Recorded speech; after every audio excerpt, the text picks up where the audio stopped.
All right, so we've talked about terrorist organizations before, and we've also talked about ICE themselves becoming a terrorist organization or something similar to it. And you know what? I think I'm gonna stand on that. If you're unaware, on January 7th, 2026, in Minneapolis, 37-year-old Rene Good, a mother of three, was shot and killed by an immigration and customs enforcement agent during a federal immigration sweep. Video of the incident, which I'm showing right now, reveals a way different story than the official account. So Homeland Security Secretary Kristi Noem labeled Renee's actions as an act of domestic terrorism, claiming that she had tried to run over the agent with her car. But Minneapolis Mayor Jacob Frey, after viewing the footage, bluntly called the claim bullshit. And you can see it for yourself. It looks like she was just trying to leave the area, and the guy stood in front of the car and unloaded on her.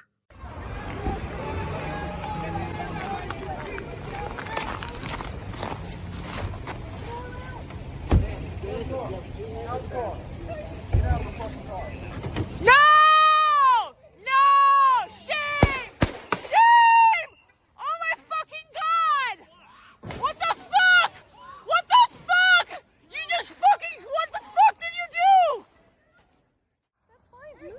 I'm not mad at you. Show your face. I'm not mad at you. That's okay. We don't change our plates every morning, just so you know. It'll be the same plate when you come talk to us later. That's fine. U.S. citizen, former fucking veteran. You want to come at us? You want to come at us? I say go get yourself some lunch, big boy. Go ahead. Out of the car. Get out of the fucking car. Get out of the All right, car. baby, go. Oh!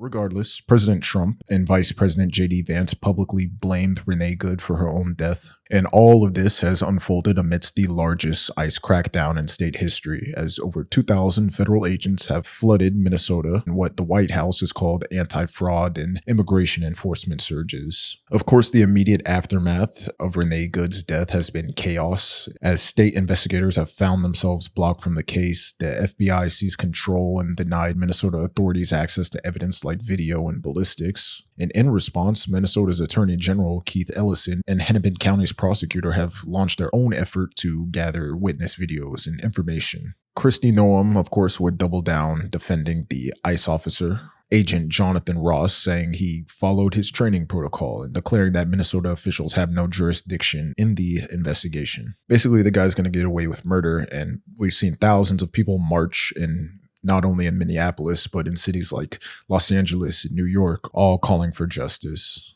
This incident came shortly after another where a man, Keith Porter Jr., a father of two in LA, was shot and killed by an off-duty ICE agent on New Year's Eve in Northridge. Now, the Department of Homeland Security says that the off-duty ICE agent heard gunfire near his apartment and went to investigate, and then encountered Keith Porter Jr.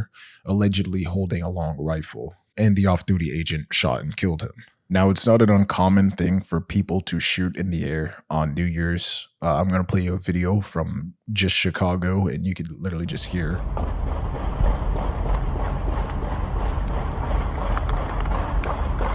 And Porter's family and attorney have disputed, saying that he was just firing into the air as a celebratory gunfire and posed no threat, which is still illegal and dangerous, but it's different from the ICE agent claiming that he was an active shooter. Nevertheless, these cases are not isolated anomalies, as over the years, ICE agents have been involved in numerous incidents of excessive force, wrongful shootings, and violent assaults, with many of them targeting people who pose little or no threat. In February 2020, for example, ICE officers descended on a Brooklyn home to arrest a Mexican immigrant and ended up shooting an unarmed bystander in the face. The victim, 26-year-old Eric Diaz, was a legal resident who simply tried to intervene as agents tackled his stepfather on the front porch. Witnesses reported that the agents never identified themselves and initiated violence without warning, which is kind of their method of operation. You could see countless videos of them driving in unmarked vehicles, just pulling up on people like the Gestapo and dragging them into cars. Beyond shootings, ICE agents have frequently been recorded using physical brutality during raids and arrests. In Southern California, officers executing a worksite raid in 2025 knocked a 79-year-old business owner to the ground, pressing their knees into the elderly man's neck and back. He was a U.S. citizen and not the target of the raid, and he suffered broken ribs, and agents detained him for 12 hours without medical attention before releasing him with no charges. In Los Angeles that same year, a street vendor named Andrea Velez was swept up in a chaotic ICE raid at a food market, even after she showed proof of her U.S. citizenship. And agents accused her of assaulting an officer and held her incommunicado for over 2 days, later dismissed all charges against her as baseless. There are many scenes of armed men in tactical vests subduing and assaulting people who turn out to be bystanders or citizens, and this has become distressingly familiar wherever ICE conducts their heavy-handed raids. A comprehensive investigation has found that more than 170 U.S. citizens were detained or otherwise held by immigration agents in just the first 9 months of 2025. These Americans, many of them Latino or Black, have been kicked,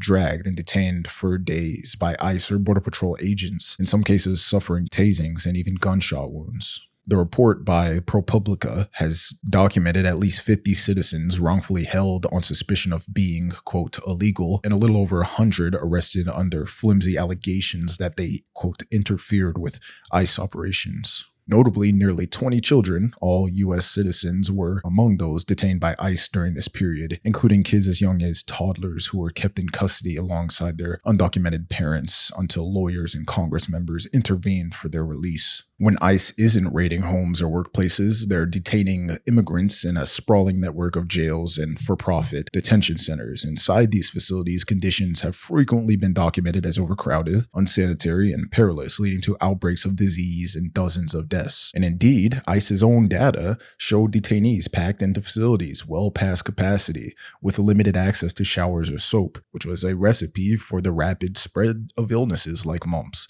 influenza, and COVID-19. Investigative reports and introspections have also provided a grim picture of what daily life is like in these detention centers. As in July 2025, Human Rights Watch found extreme overcrowding at ICE's 3 main Florida detention centers. Detainees have been described being shackled for hours on end on buses without food, water, or working toilets while being transferred. Others reported freezing holding cells where a dozen people were crammed in a space with only concrete floors to sleep on, under constant bright fluorescent lights that made rest impossible. Many detainees were denied basic hygiene supplies. One man said he used his own shirt to clean himself because soap and showers were so infrequent. Perhaps most alarmingly, substandard medical care was a universal complaint. Critical medications have been withheld, injuries and illnesses were left untreated, and mental health issues were punished with solitary confinement instead of counseling. The Human Rights Watch report concluded that these conditions flagrantly violate both U.S. detention standards and international human rights norms. 2025 was also ICE's deadliest year in over 2 decades, with 32 people dying in ICE detention that year, and the detainee population hit an all-time high of 68,000 in December 2025. The causes of death varied from heart attacks, strokes, COVID-19, and other diseases, even suicide. But a common thread in many cases was alleged medical neglect. Families and attorneys of the deceased have recounted disturbing stories of detainees begging for medical attention for days or weeks, only to be ignored or given grossly inadequate care until it was too late. One particularly egregious scandal in ICE detention was allegations of forced or inappropriate medical procedures on women. In September 2020, whistleblower Dawn Wooten, a nurse at the Irwin County Detention Center in Georgia, filed a complaint alleging that an ICE contracted doctor was performing unnecessary hysterectomies and other invasive gynecological surgeries on detained women without proper consent. In a subsequent 18-month bipartisan Senate investigation largely confirmed serious abuses at the facility. While it did not find any evidence of mass hysterectomies, the Senate's 108-page report documented that many women appeared to have undergone excessive, invasive, and often unnecessary gynecological procedures while detained at Irwin County. The doctor in question, Mahendra Amin, was found to have performed surgeries such as removal of ovarian cysts or even uterine surgery without adequate indication or consent, using antiquated approaches and ignoring less invasive alternatives. Outrage from this case led the Biden administration to stop using the Irwin facility altogether in 2021. We also have to address the family separation policy, as under a zero-tolerance initiative, the Trump administration systematically separated thousands of young children from their asylum-seeking parents at the U.S.-Mexico border, sending the parents into ICE custody for prosecution and the children into foster or institutional shelters. Over 5,000 children were taken from their parents, including infants and toddlers, with no system in place to track or reunite them. Pediatric and psychiatric experts have since described this state-enforced separation as psychological torture of children. In fact, the United Nations High Commissioner for Human Rights explicitly warned that detaining children and separating them from parents may amount to torture under international law. Internal Communications later revealed the policy's goal was explicitly to deter other migrants.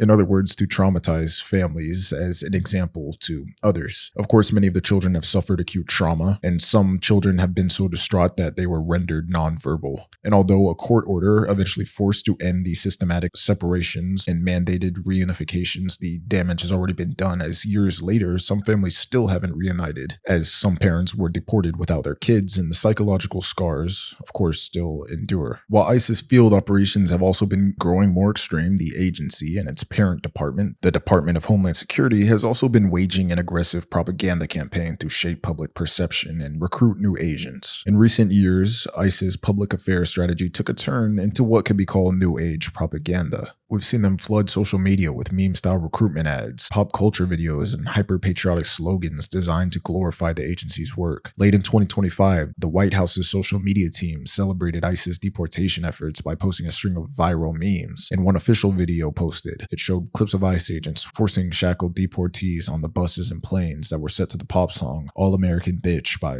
Olivia Rodrigo. Another showed ICE agents making arrests on street corners to the tune of Sabrina Carpenter's song Juno. She was not happy about this, and they deleted the video. At first, I assumed these types of posts were just the work of interns, I guess, weird interns. However, this is a part of a $100 million Department of Homeland Security initiative for wartime recruitment of ICE personnel. Internal documents obtained by the Washington Post revealed that the Department of Homeland Security explicitly aimed to cast ICE agents as a band of heroes, a team of Avengers, in their words, valiantly defending American soil from a malevolent foreign terror, i.e. unauthorized immigrants. This campaign sought to make ICE look vibrant and funny, hoping to attract younger recruits and normalize the agency's harsh actions in the eyes of the social media generation. However, the reaction from artists whose music they were used was telling. Olivia Rodrigo called the videos hateful. Sabrina Carpenter called them evil. And rather than apologize, the White House social media director doubled down, even mocking Sabrina Carpenter by doctoring a clip of her. And all this troll-like behavior from actual official channels shows how the Department of Homeland Security under the Trump administration has embraced and owned the libs ethos in its messaging. It's kind of cringy. Like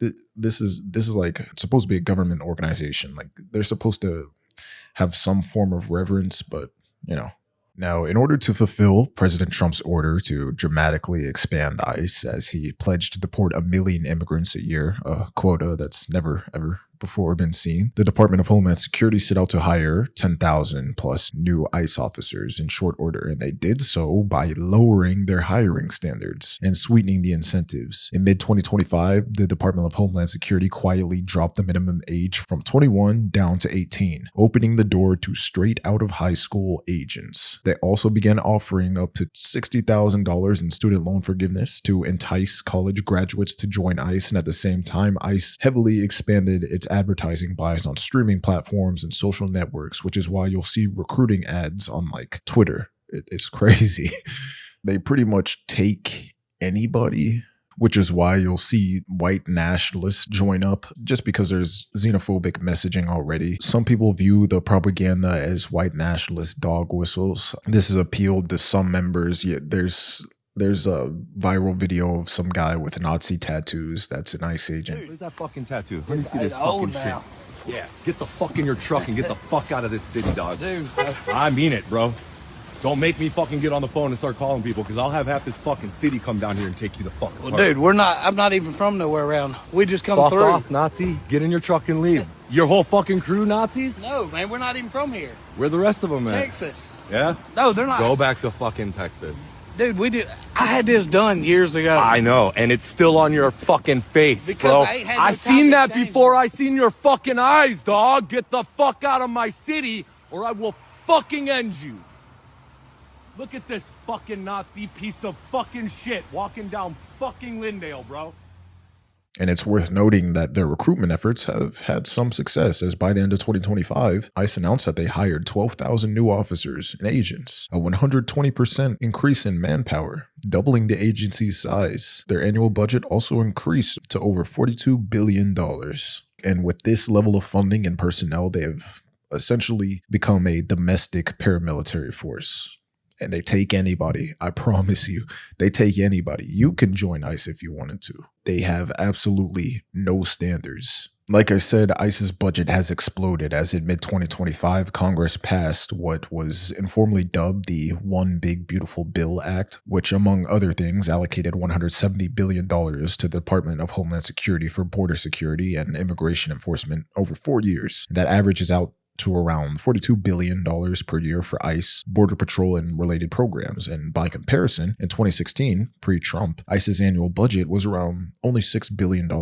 And beyond funding, ICE and its agents enjoy layers of legal protection and immunity that make accountability exceedingly rare. Consider accountability for something like the Rene Good shooting. In that case, state authorities, or the Minnesota justice system, would normally have jurisdiction to investigate and prosecute a homicide on their streets, but because a federal agent was the shooter, the federal government quickly pulled rank. The FBI seized the investigative lead, and the Department of Homeland Security's lawyers claim that locals don't have any jurisdiction over federal use of force. President Trump has openly disparaged Minnesota officials as crooked, and yeah, federal agents are essentially shielded by a tangle of immunity. Victims could try to sue ICE or agents in civil court, but they encounter the formidable barrier of qualified immunity, which often protects officers unless a clearly established right was violated, and the Federal Tort Claims Act, which protects the government from many international tort lawsuits. In plain terms, an ICE agent is far less likely to face criminal charges or personal lawsuits for wrongdoing compared to a local police officer. Now, if you think police getting off was bad, ooh, buddy, you've got another thing coming. To fully grasp the nature of ICE's conduct, I want to look at some historic things that we've already talked about that I just want to bring up again. So the Palmer raids. A century ago, during the Red Scare following World War I, the U.S. Justice Department under Attorney General A. Mitchell Palmer launched a series of nationwide raids to arrest and deport suspected anarchists, communists, and immigrants that were deemed radical. On a single night on January 2nd, 1920, federal agents and police forcibly rounded up around 4,000 people in 33 cities across America. Many of those arrested were immigrants from Russia or Eastern Europe. Others were members of labor unions or leftist organizations. These raids were often violent, as in New York City, agents stormed the Russian immigrants' meeting hall and beat a 50-year-old teacher, Michael Lavrowski, unconscious, simply just for being there. Across the country, detainees were held incommunicado for days or weeks, denied attorneys, and sometimes beaten until they signed confessions or deportation waivers. In the end, around 500 foreign citizens were deported, and thousands more were detained for months, but eventually released when no evidence against them emerged. In fact, over 80% of those arrested were never even charged with a crime. The Palmer raids were fueled by war hysteria, xenophobia, and exaggerated fears of a Bolshevik or communist revolution on U.S. soil. At the time, they had considerable public support initially, but as excesses came to light, there was backlash. In mid-1920, prominent judges and members of Congress condemned the raids for violating constitutional rights on a massive scale. Warrantless searches, unlawful arrests, and together we could look back at the Palmer raids as a cautionary tale of how the government can trample civil liberties in the name of security. In the 1940s, after the attack on Pearl Harbor, The U.S. government, by the order of President Franklin D. Roosevelt's Executive Order 9066, undertook the forced removal and incarceration of virtually the entire Japanese American population on the West Coast. This involved around 120,000 people of Japanese ancestry, about 2/3 of whom were U.S. citizens by birth, being rounded up at gunpoint and sent to internment camps for the duration of World War II. Families were given days to sell their homes, farms, and businesses, and could only bring what they could carry hastily to assembly centers, which included fairgrounds and horse stables where families slept in stalls or straw. They were then transported to one of 10 large concentration camps in remote deserts and swamps, surrounded by barbed wire and guard towers, and the living conditions were harsh. Overcrowded barracks with no privacy, communal latrines, minimal medical facilities, and schooling for children that was often rudimentary. There was no dignity and no fundamental rights. They were not accused of any crimes, but they were incarcerated nonetheless solely due to their ethnicity and wartime paranoia. An official U.S. government study decades later concluded that the internment was caused by race prejudice, war hysteria, and a failure of political leadership, as not one single Japanese American internee was ever found guilty of sabotage or espionage against the U.S. during the war. And by the 1980s, the U.S. formally apologized, with President Reagan signing the Civil Liberties Act of 1988 that acknowledged the injustice and paid reparations to the survivors.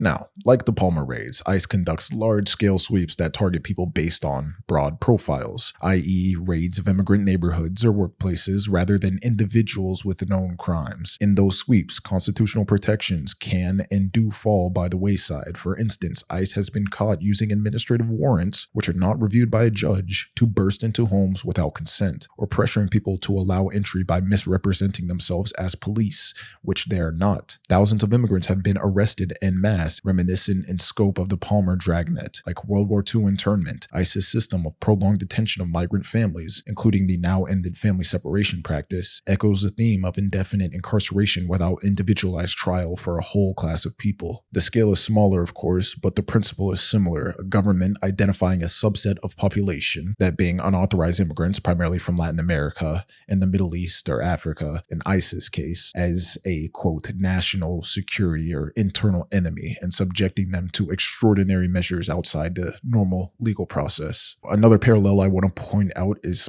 propaganda and fear driving both the Palmer raids and Japanese internment. During the Red Scare, it was the fear of Bolsheviks, or more so communists, that was stoked by propaganda posters of bomb-throwing radicals and hysterical news of anarchist plots, many of which were exaggerated. During World War II, it was racism and war panic, fueled by headlines casting suspicion on every Japanese person in military propaganda films, insinuating that Japanese Americans were disloyal. And today, we have sustained effort to paint undocumented immigrants en masse as criminals, rapists, and terrorists from political speeches and TV shows and official government accounts on social media. And this climate makes it easier for ICE to justify raids that might seem otherwise outrageous. Now let's talk about the word terrorism. Of course, it carries immense weight, but by standard definitions, terrorism is the use of violence or threats against civilians to intimidate or coerce a population, often to achieve a political or ideological goal. Now, the U.S. legal definition under U.S. Law 18 U.S.C. 2331, domestic terrorism means activities that A, involve acts dangerous to human life that violate criminal laws, B, appear intended to, quote, intimidate or coerce a civilian population, or to influence the policy of a government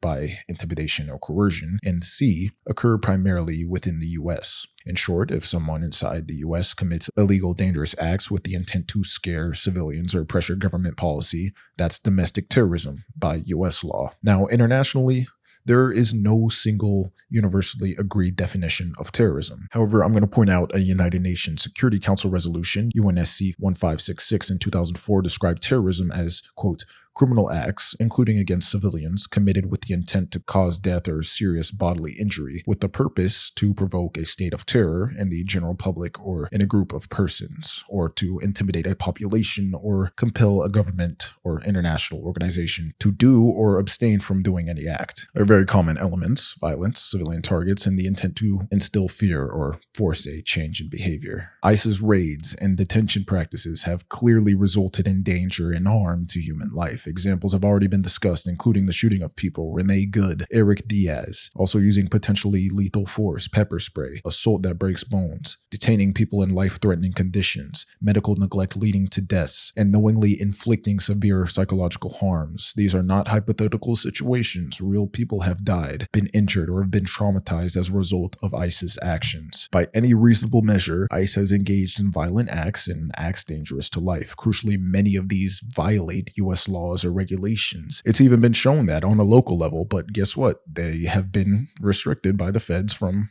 engaging in any form of investigation. Now, the point intended to intimidate or coerce a civilian population is arguable. However, the family separation policy, which has since been ended, was explicitly intended to deter other migrants. In other words, it was to scare away people from coming to the U.S. They targeted the civilian population, the Central American asylum seekers. The use of high-profile raids, filmed and publicized, also serves as a message to send fear to immigrant communities. That is literally using fear to influence their behavior, the hallmark of terrorism. One could also argue that ICE's actions also coerce state and local governments. For example, under the Trump administration, ICE conducted surprise raids in sanctuary cities, like the 2020 operation specifically targeting cities with non-cooperative local authorities, as a means to pressure those jurisdictions to change their policies and cooperate with ICE. This is using forceful action to influence government policy, which fits the definition element. And of course, ICE's actions occur strictly on US soil, which, with the exception of deportation flights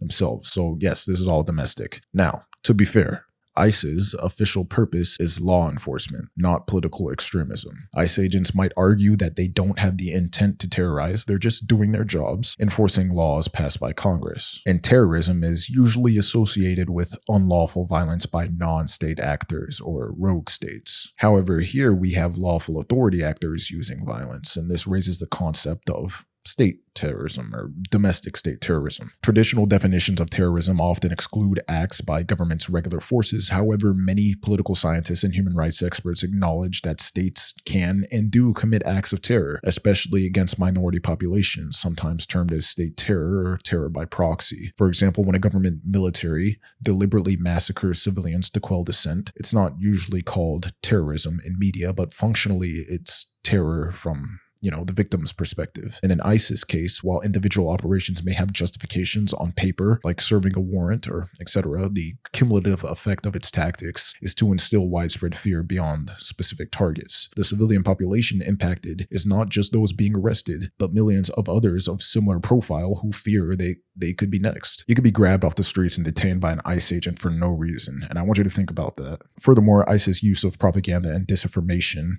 like spreading exaggerated claims about immigrant crime, and its labeling of immigrants as a malevolent terror in need of eradication is ironically close to how terrorist groups dehumanize their targets to justify violence. And this kind of dehumanizing language from a state agency towards a civilian population, it's often a prelude to or characteristic of state terror campaigns. Think of how the Nazis dehumanized Jews, or how Rwandan authorities dehumanized Tutsis as cockroaches. These are all precursors to violence intended to eliminate or subjugate. Now, to be fair again, ISIS rhetoric is not at that extreme level, but calling immigrants predators and invaders as an agency motto is an extraordinary departure from neutral, bureaucratic language that should be seen in government organizations. But whatever. Of course, again, supporters of ICE will argue that intent matters, as ICE doesn't intend to terrorize for terror's sake. They intend to force the law and protect the country. Yet, the effect of ICE's operations is undeniably terrorizing to many communities, and when ICE leadership observes that their raids cause mass panic and yet double down on them, one can argue that terror here is a big feature. Maybe I'm just tripping. Some people are going to object that applying the terrorist label to a U.S. government agency is too extreme, and that it politicizes a term that's usually reserved for someone like Al-Qaeda or ICE. But recall that Secretary Kristi Noem is also quick to slap that label of a domestic terrorist on dead mother Rene Good without evidence. Honestly, it seems to me that ICE's pattern of conduct fulfills the definitional criteria of domestic terrorism. And one could also say they have become a tool of state terror. Yeah, I don't know. I am a United States citizen. I love my country and I want better for it. But I don't know. Maybe I'm tripping. Anyways, I would love to hear your thoughts in the comments.